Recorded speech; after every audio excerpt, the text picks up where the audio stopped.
We didn't know what to expect, and when we came into the lobby, there were several people sitting in the lobby in their wheelchairs, just sitting there, and one lady that I noticed in particular was sitting over in the corner and trying to hold yogurt in her hand, and she had her eyes closed like this, and the nurse kept telling her to open her eyes to look at people, and she kept her eyes closed, and she couldn't see her yogurt, and the nurse was trying to feed her yogurt and do her paperwork, and so I said, "May I help?" And she said, "Sure, that would be great." So I took the yogurt and sat down next to Isabel, was her name, and said, "Isabel, my name is Herb. I'm here from LowCountry Community Church, and do you mind if I feed you your yogurt?" And she says, "No, I would love that." And so I fed her.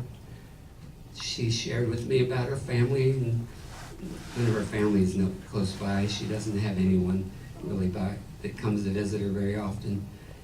And we talked, and she's from West Virginia, and we just shared with each other, and she was such a sweet lady. And when it was time to move on, and you could tell when she was done with her yogurt, it was time, she wanted to be quiet. And so I said, "Isabel, I'm gonna go and visit some other folks." So I gave her a kiss on the forehead, and I said, "God bless you." And she said, "No, you blessed me by talking to me." Of course, that just got to me, as you can tell.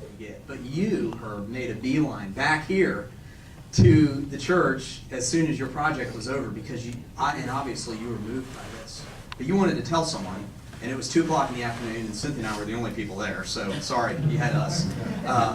And now's your chance to tell someone. Tell us, what was that blessing that you received? What was it that Herb Hook is going to take away from this? Now I know that my calling is, I believe, is to serve the elderly, to do anything I can to bless them as they bless me, and to serve Jesus. Mary, you decided to do a small group project and get your whole group together, but you had kind of a lot of roadblocks in the week leading up to Sunday Serve Day. So tell us a little bit about what you encountered and then what y'all actually wound up doing.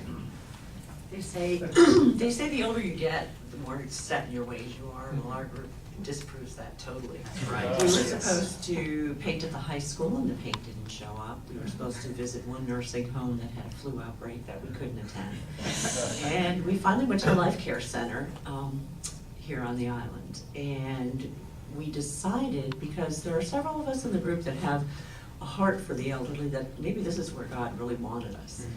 And so we met at the nursing home and kind of went our way, meeting people and talking to them, and just connecting with them the way, and letting them know they're important. to us, the way Christ feels each person's important to him, because we do like to eat. We all got together for lunch afterwards. And we talked about how we were impacted visiting these people. And one of our small group members has experience in a nursing home as an activities director, and we decided we might be able to do this on a monthly basis. So it's kind of neat that we see in a group we have strength and we can offer it to the community as a whole. From Tanya Wood, who worked on the Easter egg project here, which you saw when you got here, and then you probably still saw when you got back. Tanya writes, "My story is just true gratitude for the hard work and spirit of our team members. We began the day thinking we had 10,000 eggs to put together, a challenge, but doable with that many hands. In reality, it ended up being 18,500 eggs. Don't you just love surprises? The floor was a sea of plastic pastels. Keeping the children from eating the year-old candy that fell out of some of the eggs was interesting for sure.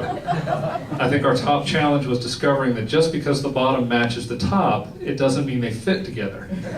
Also from Mark Gunther, who did some hospital visits, wrote in, "Please share with the group how kids can make such a difference in brightening up someone's day. The patients really took to my son Will during our visit. It must be the dimples." And by the way, Will came away with a big smile on his face too. It wasn't what he expected, and he had a lot of fun putting smiles on the patients' faces. I think he also enjoyed meeting with who he called the crazy lady. You can call me anything you want, lady. He was amazed on what a card in a few minutes will do for someone. We had a group of around 19 that started, and eventually, after some other groups finished, they joined us. Came out to about 24 or so people. The overall task that was originally coordinated was to paint one wall of the gym, and it was described as around 6 feet high, paint a blue part of that wall. As we get there, and there were 16 gallons of paint, and when you walk in there, there was one portion of the panel of it that looked like someone attempted to do it, and it was just pitiful. They had you could tell someone did it, realized the scope of the work, and quit. So it became clear to us that the expectation was larger. It was not 6 feet; it was 12 feet high, and that the expectation was that we would do all 4 walls. You know, that it was kind of a crisis for us to determine what do we do with that. The expectation, regardless of how it was that we were going to finish it. And it was neat for me to see the heart of the people that were there. Immediately, everyone said, "We'll do it." I mean, there was just a spirit of, this is our task and we're going to get it done, which we actually did. That's awesome. So you guys completed the whole thing, all 4 walls. All 4 walls. And there's the finished product, I believe, right? Isn't that incredible? That's awesome. That's incredible.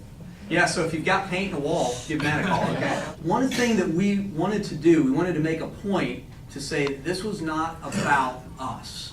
And so not one piece of literature was passed out, not one business card, not one flyer, not one mention of any kind of event. How do you think, Matt, the greater message of the gospel is going to be accomplished, or maybe was accomplished, by what we did with Serve Day with no strings attached? Yeah, that's a neat question.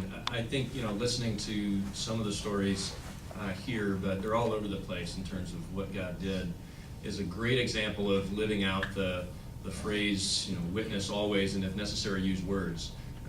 I think we're, what I see, and this is an example maybe from our group's project, the person who came in afterwards, their expression was, wow. And it causes people to ask, why did they do that? What is it? What's their motive? And I think we as Christians a lot of times try to go into an experience or go into a project and try to speak why we did it, try to defend what it is that we were trying to do, almost that we have to do that for God. And we, in a lot of ways, put up barriers to God's working in people's heart. And I think back to my salvation experience, and obviously other people's experience as well. There's a crisis of belief that happens that you have to sort of come to grips with. What is it that Jesus is? Who is Jesus? And what is it that I believe about him? And I think this is an example of it causes people to have a crisis of belief. What is it that people are doing, and why do they do it? Allows God to then have inroads of who he is and speak to their heart.